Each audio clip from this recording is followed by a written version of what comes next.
ada seorang majelis kita 10 tahun yang lalu, anaknya ateis. Dan papanya orang baik sekali, sangat rohani, cinta Tuhan, orang yang sekali menjadi contoh, suami istri baik sekali. Tapi dia heran, kenapa anak saya pintar sekali tapi ateis? Dia menyelidiki, dia mencari sebab, akhirnya menemukan anaknya itu dipengaruhi oleh seorang filosof namanya Dawkins. Dawkins ateis, memberikan pengajaran bahwa tidak ada Allah, sehingga gini. Dia setuju. Lalu papanya bicara sama saya, bagaimana ya? Saya punya anak pintar sekali, tapi saya punya anak dalam menganut ateisme. Saya menjadi majelis susah hidup di dalam gereja, susah menyaksikan Kristus kepada orang lain, susah mengabarkan Injil. Batong, saya harus bagaimana? Saya bilang secara positif, anakmu menjadi ateis, sedang Tuhan mempersiapkan dia menjadi apologist. Tuhan membiarkan anakmu pernah mengalami ateisme. Besok kalau dia kembali, dia akan menjadi orang yang menjelaskan kepada orang, pemuda-pemudi lain, jangan menjadi ateis, salahnya ini.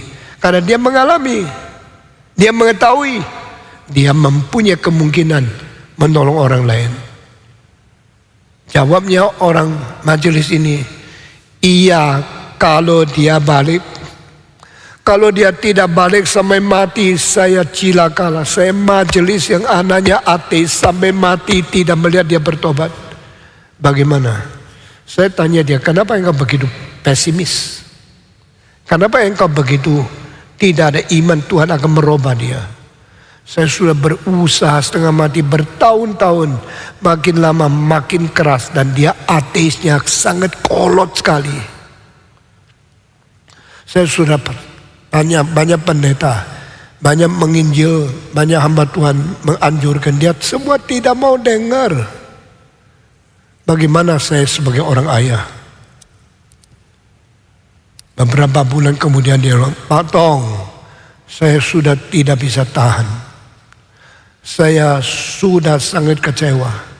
Dan dia tidak lama lagi mau ke Amerika, sekolah, universitas di situ.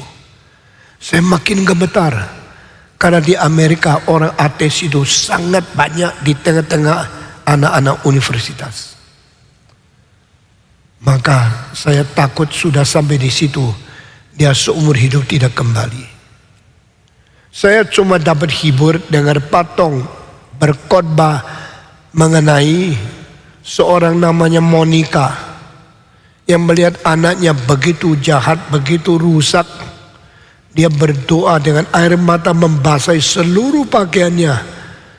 Dan ditanya oleh pendeta, karena dia semua sudah pulang di gereja, perempuan ini tidak pulang. Dia berada berlutut di dalam gereja di pinggir satu tiang, nangis terus. Ibu, kenapa engkau tidak pulang? Saya lagi berdoa, menangis di hadapan Tuhan. Apa yang kau perlu bisa saya bantu? Anak saya melawan Tuhan, anak saya ateis.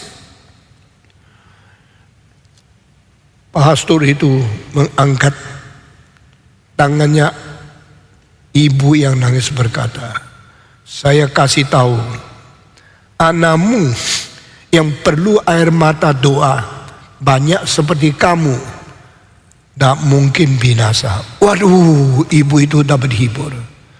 Anakku perlu air mata begitu banyak untuk doa bagi dia. Anakku pasti tak mungkin binasa.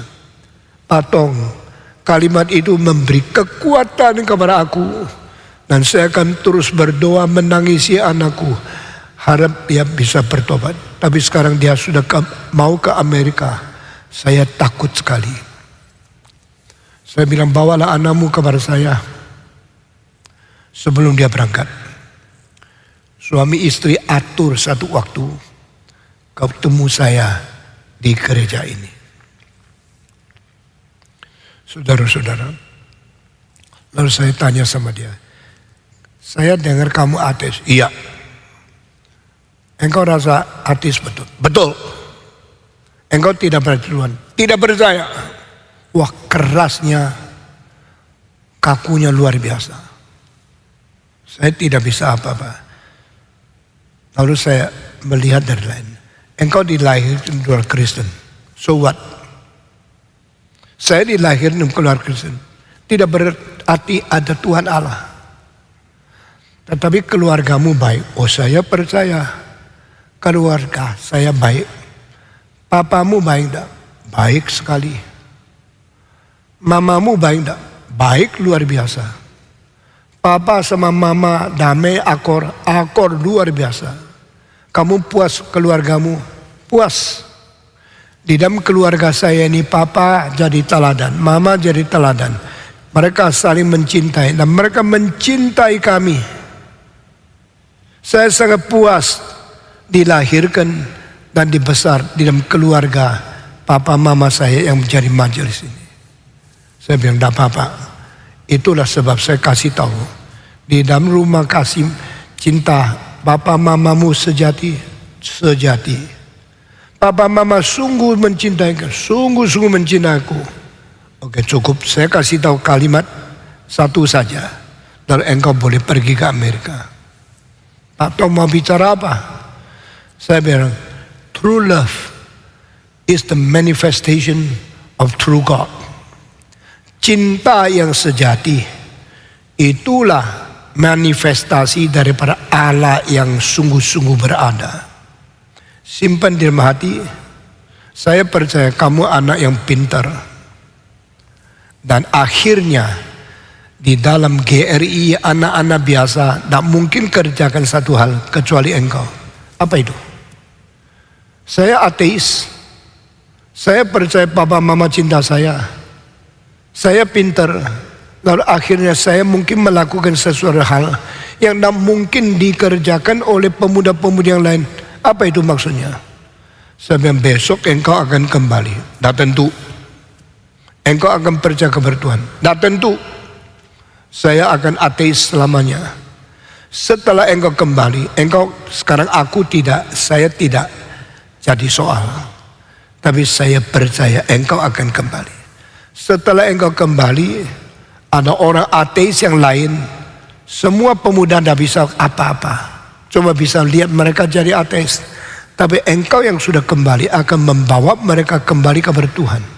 Di situ pendeta-pendeta tidak bisa. Mungkin saya juga tidak bisa. Mungkin majelis lain tidak bisa. Tapi engkau bisa. Karena engkau pernah masuk ke jurang. Kembali lagi. Tahu bagaimana bahayanya jurang. Bagaimana keluarkan orang dari jurang. Engkau mempunyai pengalaman khusus. Bagaimana Pak Tom mengetahui ini? Saya senyum. Terus terang, saya dulu ateis. Saya dulu evolusionis. Saya dulu seorang komunis. Saya dulu tidak percaya Tuhan, melawan Tuhan. Tetapi akhirnya saya dikembalikan oleh Tuhan menjadi orang Kristen dan dipanggil Tuhan menjadi pekabar Injil. Maka waktu saya bikin KKR di seluruh dunia, banyak orang ateis kembali kepada Tuhan.